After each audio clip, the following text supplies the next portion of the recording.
Tonight in Israel, fears remain of a possible second front. Israel Defense Forces saying it's engaging Hezbollah, an Iran-backed Islamist terrorist group on Israel's northern border, declaring it is ready for war with Hezbollah.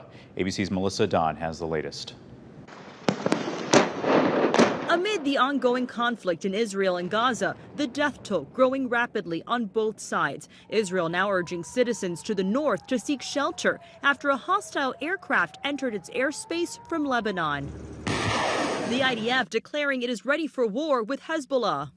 Hamas rockets raining down on the southern Israeli city of Ashkelon. The U.S. State Department says more than a dozen Americans are dead and many are still missing, with an unknown number being held hostage. Israel's Prime Minister Benjamin Netanyahu has formed an emergency wartime government with a leading opposition figure to oversee the fight against Hamas terrorists. Netanyahu speaking with President Biden again for the fourth time, thanking him for America's support.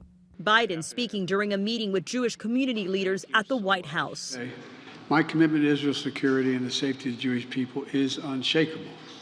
The United States has Israel's back, and I have yours as well, both at home and abroad. Gaza now without electricity. Their only power plant is out of fuel as Israeli defense forces continue to stay on the offensive, unleashing a barrage of airstrikes into Gaza. The destruction now more apparent. Food and water also running low in Gaza after Israel cut off resources in the region. ABC's David Muir touring what many are calling Israel's ground zero of the Hamas terror attack.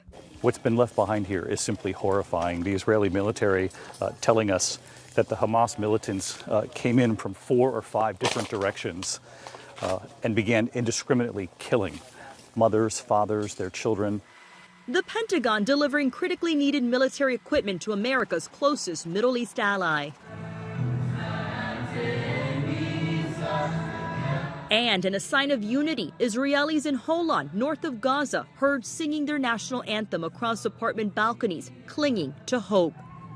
Melissa Don, ABC News, Los Angeles.